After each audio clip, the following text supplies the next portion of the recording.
Corrupção sempre foi uma palavra muito presente no cotidiano dos brasileiros. No entanto, ela é quase sempre associada à política e à administração pública. Com a Operação Lava Jato, ficou mais do que claro que a corrupção no poder público está quase sempre vinculada a empresas privadas. Por isso, é preciso discutir a relação entre os poderes público e privado. E para tratar desse assunto, o Conexões de hoje recebe o Wellington da Silva Vieira, que é coordenador técnico da Federação das Indústrias do Estado de Goiás. Olá, Wellington, obrigada pela sua presença. Olá, Camila, eu que agradeço a oportunidade, em nome da Federação das Indústrias, de estar aqui para discutir esse tema. E também contamos com a presença do professor Francisco Tavares, que é cientista político e professor da UFG. Olá, professor, obrigado pela presença. Olá, é um prazer estar aqui para discutir um tema tão relevante como dramático em nossa sociedade. Bom, para começar, queria que vou começar com o senhor, professor, me caracterizasse corrupção e por que a gente sempre associa essa palavra à administração pública. Sabe que esse é um tema muito específico do nosso tempo, assim entendido como modernidade, né? Lá atrás, quem funda a política moderna do ponto de vista teórico, um autor chamado Maquiavel, ele já dizia que um dos maiores problemas da política é o momento em que nós não sabemos diferenciar o que é imperium, governo, poder, políticas públicas, legitimidade, democracia, e o que é dominium, economia, dinheiro, controle do que vai ser produzido, de como será distribuído e assim sucessivamente. Em sociedades capitalistas, este é um problema quase insolúvel, porque o que acontece é que é a primeira vez na história da humanidade que o Estado não tem um centavo. Tinha um autor lá no século XX alemão, um economista chamado Goldscheid, que falava: esse é o primeiro Estado pobre da história da humanidade. Ele precisa tributar o setor privado para poder pagar a educação, a defesa, a saúde. E o momento em que ele vai tributar e, portanto, vai entrar em contato com uma produção que depende do empreendedor, com uma geração de riquezas que depende do trabalhador, todo tipo de distorção entre política e economia, ou seja, de corrupção, sistemas que começam a funcionar segundo outra lógica, pode acontecer. O fato, portanto, das políticas do Estado dependerem de uma produção que acontece em um outro lugar chamado mercado, é sempre um convite estrutural à corrupção. Wellington, o que você acha dessa última fala do professor, dessa relação entre o público e o privado e a corrupção? Isso aí talvez seja um dos principais problemas do país hoje, porque grande parte dos problemas econômicos, sociais, políticos estão relacionados com a corrupção. E a gente observa que a corrupção ela não existe só onde o Estado se relaciona com o privado, porque nos países socialistas também, a corrupção é muito grande, tanto que na saída do regime socialista na Europa Oriental, quem ficou rico foram os que eram dirigentes e que estavam perfeitamente alinhados com os dirigentes políticos. Então, é uma questão seríssima e parece que a gente vê a corrupção muito mais como um efeito do que pelas suas causas. E talvez por isso seja tão difícil contê-la, porque nós ficamos lamentando o que está ocorrendo na Lava Jato, mas a gente não discute por que isso vem ocorrendo há tanto tempo e onde que isso está arraigado na sociedade para sustentar políticos e empresários corruptos. E quais seriam as causas, Wellington, da corrupção no Brasil? Bom, as causas da corrupção acho que remontam à nossa própria história, né? O país, desde dos seus tempos de colônia e de império, já convivia com corrupção, tanto por parte das autoridades, como por parte, por exemplo, de quem garimpava ouro e escondia para não pagar o quinto. E isso vem se agravando em função de deficiências de educação. A nossa cultura latina é uma cultura muito mais permissiva. Se você vai para os países nórdicos, por exemplo, eles são muito mais rigorosos nessa questão, mas a gente é mais aberto, mais permissivo. E talvez isso esteja relacionado também com as mudanças muito grandes que houveram na questão religiosa nas últimas décadas, que a igreja, de alguma maneira, ela impunha alguns princípios éticos, morais, que com o tempo eles foram sendo afrouxados. E eu acho que ninguém sabe exatamente por que ela ocorre, mas sabe que ela vem das pessoas e que ela resulta num prejuízo enorme para as próprias pessoas. Bom, professor Francisco, a gente tem um pouquinho de tempo. Queria que o senhor tentasse, de alguma forma, também esclarecer quais seriam essas causas. Vem, como o Wellington disse mesmo, mais das pessoas do que do próprio sistema? A verdade é que, em primeiro lugar, a gente tem que perceber que o Brasil é um país, segundo os relatórios da ONU lá desde os anos 80, endemicamente corrupto, ou seja, a corrupção é generalizada em nosso país. Mas é importante percebermos que essa não é uma peculiaridade brasileira. Os Estados Unidos da América são um país patologicamente corrupto. Vejam, por exemplo, o ex-vice-presidente Dick Cheney, que se utilizava do seu poder para poder fazer lobby de empresa petrolífera que ele dirigia. Veja os escândalos da Enron, veja os escândalos da Xerox, da WorldCom, do Lehman Brothers. É um país, portanto, incrivelmente corrupto e a maior economia do mundo. No caso específico brasileiro, me parecem que as explicações religiosas, culturalistas, do ponto de vista empírico, não conseguem implicar correlações positivas com corrupção. Veja que a Noruega é um país que tem 70% de ateus e índice de corrupção baixíssimo. O Brasil é um país eminentemente cristão, os Estados Unidos são um país eminentemente cristão, com uma taxa, portanto, de religiosidade altíssima e altamente corruptos. Eu diria que a correlação é quase negativa. Países mais ateus têm menos corrupção, países mais religiosos têm mais corrupção. Cabe a nós buscar a teoria para tentar interpretar por quê. O que acontece no caso específico do Brasil? Há, de fato, uma cultura política que decorre de superexploração do trabalho, que decorre de violência estrutural, atinente ao desrespeito e ao desprezo pelo espaço público. Então as pessoas acham normal não pagar tributos. As pessoas acham normal fazer lobby para ter legislações tributárias que, por exemplo, impedem dividendos daqueles que recebem lucros de empresas de não serem tributados, para que o pobre pague depois tributos via consumo. Em uma cultura como essa, dissemina-se ao longo do tempo, a partir da força do Estado e da própria força do mercado, a mensagem de que é importante cada um se dar bem individualmente em prejuízo da coletividade. Portanto, o que é evitar a corrupção? Garantir que as decisões políticas democráticas sejam respeitadas. Tanto a lei, no que tange à probidade administrativa, quanto o pacto social tributário, no que tange ao dever de pagar tributos para que eles sigam para políticas públicas. Mas a gente tem uma cultura de tal forma violenta e infensa ao respeito ao espaço público, algo que Sérgio Buarque de Holanda chamou lá atrás de uma cordialidade, um tipo de cidadã e de cidadão que não se comporta em público, mas que é sempre teu amigo, conhecido, cunhado, que, portanto, potencializa a corrupção. Professor, nosso tempo chegou ao fim desse primeiro bloco, mas a gente volta daqui a pouquinho para continuar com o nosso debate a respeito da corrupção no Brasil. Continue acompanhando a gente pela TV UFG, no canal 14 do Sinal Aberto, canal 21 da NET Goiânia, ou então pela internet, no Facebook e no YouTube da TV UFG.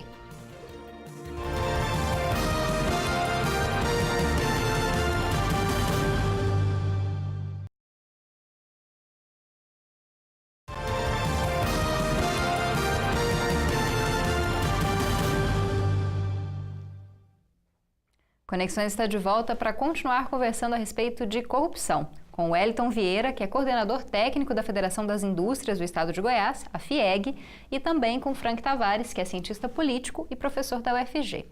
Bom, Wellington, queria falar um pouquinho com o senhor a respeito da questão do sistema privado, das empresas privadas.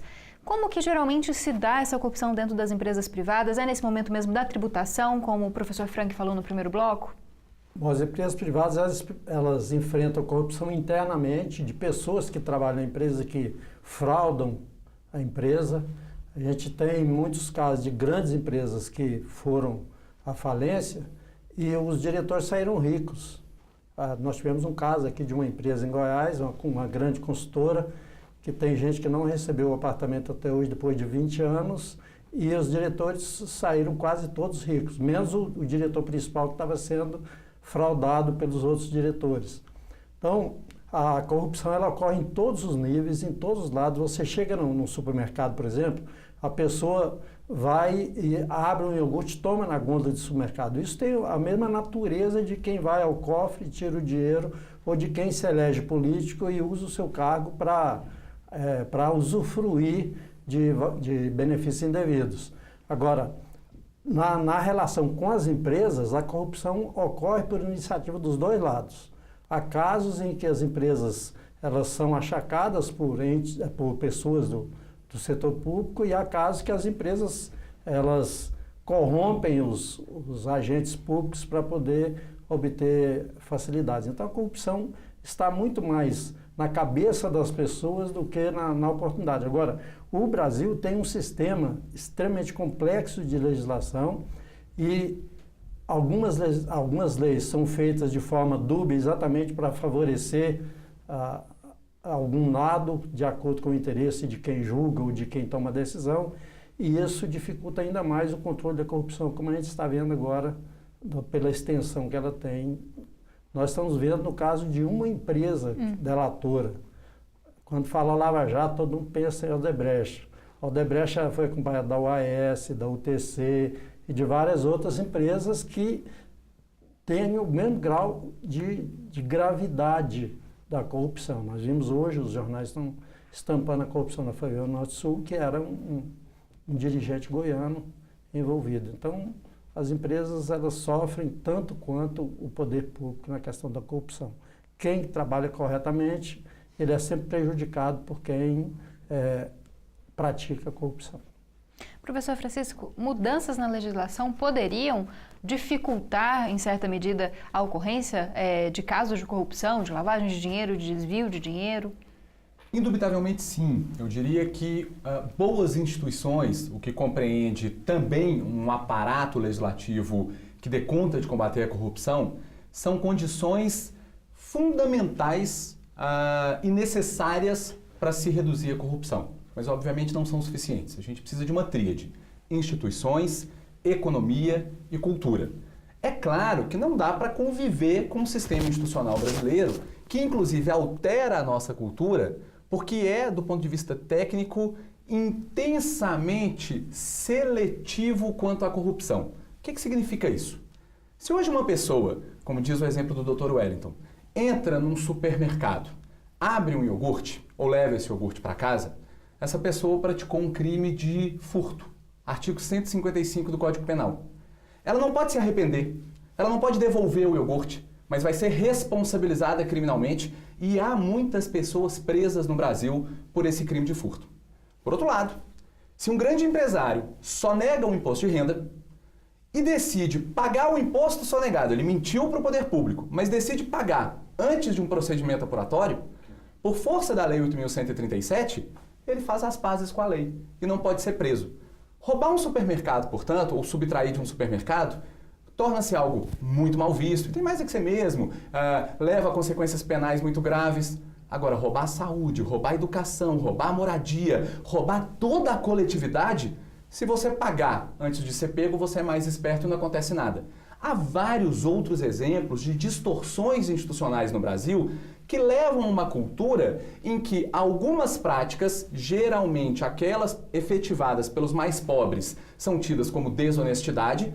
Por exemplo, não pagar o cartão de crédito é tido como corrupção, calote, falta de honra, mas cobrar 300% de juros anuais, algo que em toda a história da humanidade é entendido como tentar escravizar pessoas, é uma prática corrupta que a gente chama de locupletamento sem causa, alguém se enriquece, o banco, sem ter trabalhado para fazer isso, é tido apenas como a lei sendo cumprida no nosso país. Então nós temos uma cultura que se desdobra das instituições, que faz com que algumas práticas corruptas sejam toleradas e até associadas a esperteza, empreendedorismo, iniciativa, e outras sejam execradas. E se a gente usar a palavrinha classe social como critério para poder discriminar uma e outra, do ponto de vista das pesquisas empíricas, vai ficando muito fácil perceber qual é a corrupção que se tolera e qual é a que não se tolera no nosso país.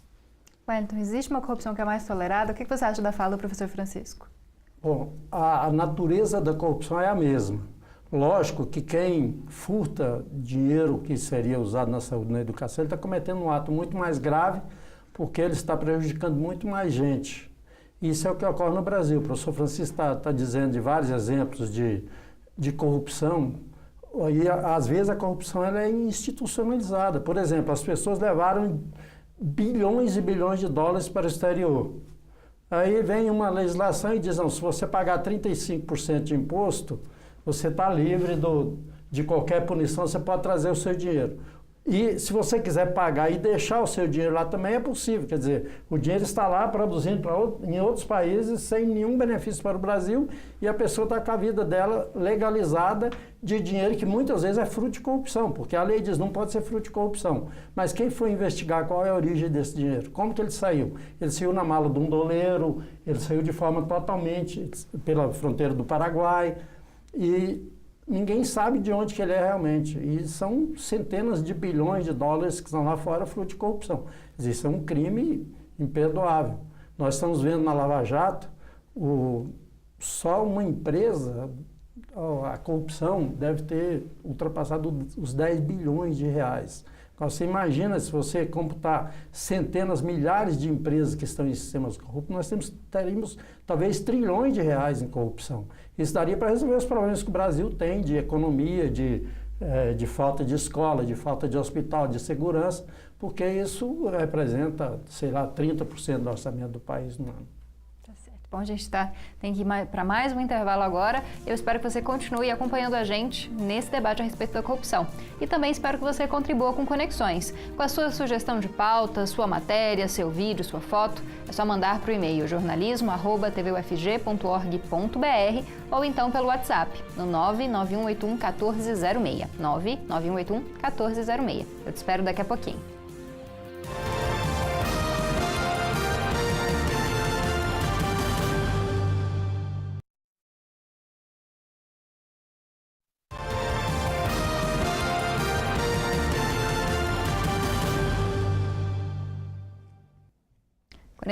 Conexões está de volta com o último bloco de hoje, que está falando sobre corrupção no Brasil. E nós estamos conversando com o Wellington Vieira, que é diretor técnico da Federação das Indústrias do Estado de Goiás, a FIEG, e também com o professor Frank Tavares, cientista político e professor da Faculdade de Ciências Sociais da UFG.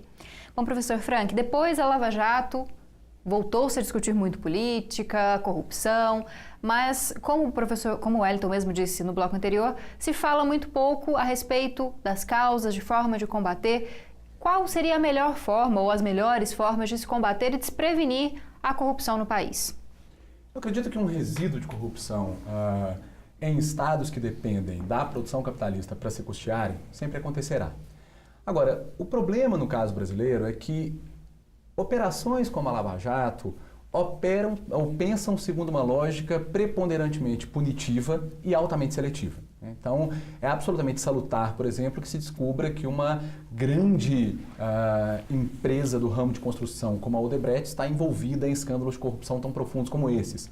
O problema é quando a persecução penal recai apenas sobre um certo grupo político, quando a persecução penal se torna o centro e não uma discussão sistêmica sobre corrupção. Então, para começar a combater a corrupção, acho que é preciso pensar, antes de tudo, em novas instituições, mais do que em persecução penal. É preciso pensar em uma relação entre Estado e mercado que seja tão transparente, tão controlável quanto possível. E é preciso acreditar que, no médio prazo, essa lógica de transparência e de detecção de como se dá a relação entre o Estado e mercado possa permitir uma cultura de menos corrupção. Tem algo que, desde a época em que eu era advogado tributarista, que eu não consigo entender e que me parece ser um dos grandes combustíveis das práticas corruptas no nosso país, que são os mecanismos de sigilo e de proteção de informações bancárias. Claro que veio a Lei Complementar 105, permitiu a relativização do sigilo bancário, mas se tem uma coisa que nenhum psicólogo nunca vai me explicar, é como que uma pessoa jurídica tem intimidade. Como que uma pessoa jurídica tem sigilo de dados. Quando a gente entra lá no curso de Direito, no primeiro, no segundo período, eles nos ensinam que a propriedade é algo que se opõe contra toda a sociedade e, portanto, é pública, é ostensiva. E depois surge a ideia de um sigilo bancário, que eu nunca vi proteger um pobre nesse país. Mas essas legislações de sigilo bancário e sigilo fiscal muito apertadas, associadas a legislações que favorecem remessa de divisas para o exterior, fazem com que todo o combate à corrupção se torne uma prática equivalente a se enxugar um gelo. É importante, portanto, que haja instituições capazes de se produzir transparência e talvez as primeiras medidas deem conta disso, né? total relativização das informações sobre propriedade que sejam sigilosas. Assim como o Estado tem que ter suas contas abertas, as empresas também têm. Não apenas em favor dos acionistas, em favor daqueles que querem conhecer sua contabilidade, mas também em favor de toda uma sociedade que precisa compreender de que maneira circula o seu dinheiro, circula a sua riqueza nacional. Bom, Wellington, e dentro das próprias empresas, como que pode ser feito esse combate? Bom, dentro das próprias empresas, é preciso criar regras claras que inibam a corrupção e que favoreçam as denúncias e a apuração de fatos de corrupção, inclusive os fatos que a empresa comete em relação a entes públicos, não apenas de coisas que acontecem internamente. É o chamado compliance, as grandes empresas já estão desenvolvendo isso. Há um caso do metrô de São Paulo que foi descoberto porque uma empresa que foi forçada pela equipe de compras do metrô, ela consultou a matriz dela na Europa, que já tinha regras anticorrupção, e isso veio a público. Então, isso é uma das formas.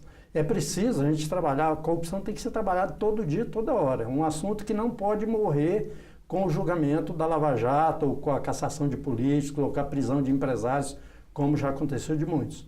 Agora, acho que o Brasil precisa se reestruturar em termos institucionais. Por exemplo, o nosso sistema político favorece demais a corrupção, no sentido em que os partidos são custeados por verbas das empresas e do próprio governo, que são tratados como caixa 2. Isso é um negócio absurdo.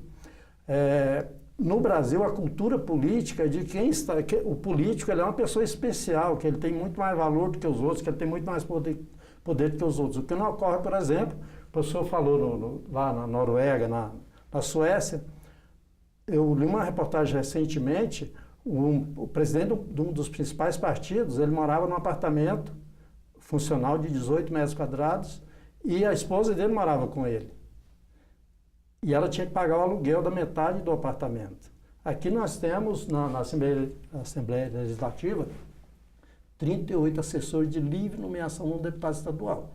Ora, isso é uma maneira de custear a corrupção.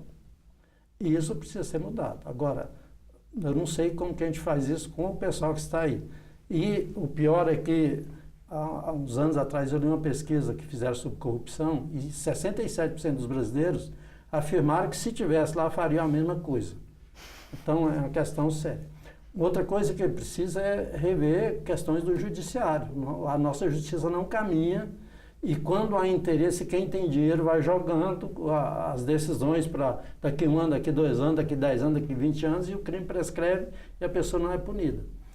E é preciso também rever os procedimentos da burocracia estatal. O Brasil é um país extremamente burocrático. Todo excesso de burocracia favorece a corrupção, porque as normas passam a ser criadas exatamente para garantir a segurança de quem está no comando das situações. Então, é uma situação complexa. É um caminho longo, né? É um caminho longo e é preciso que a população comece a ficar vigilante e a cobrar, porque senão nós não vamos corrigir isso nunca. Vão sair esses políticos, vão sair esses empresários, vão entrar outras empresas, outros políticos e os procedimentos serão os mesmos. Bom, infelizmente nosso tempo está chegando ao fim. Queria agradecer, Wellington, pela sua presença. Eu agradeço em nome da Federação das Indústrias. Gostaria de ressaltar que nós, na Federação, trabalhamos na defesa dos interesses legítimos da população. Para nós, desenvolvimento industrial só é compensador se vier acompanhado também de desenvolvimento social. Não adianta empresas fortes e trabalhadores e população fraca que não possa consumir. Então, nós estamos sempre à disposição e estamos aí junto com as outras instituições na cruzada para que o Brasil seja passado a limpo e a corrupção seja diminuída, pelo menos. Eliminar a gente não consegue, talvez no próximo século, mas a gente pode gradativamente diminuir. Okay. Obrigada também, professor Frank, pela presença. Sou eu quem agradece. Eu espero que a gente viva numa sociedade em que as pessoas não admirem o multimilionário que ficou rico a qualquer custo, como aquele que há pouco tempo saía nas capas de revistas. Não achem que o papel do político é se enriquecer recebendo todo tipo de financiamento ilegal. Não acreditem que seja normal alguns pagarem quase nenhum tributo e não acontecerem nada enquanto o povo paga os tributos. Não entendam que seja normal aqueles que devam controlar esse tipo de situação receberem super salários, auxílio paletó, terem cargos vitalícios. E quando a gente conseguir mexer em todas essas peças, talvez a sociedade seja não apenas menos corrupta, mas mais justa. Obrigada, professor.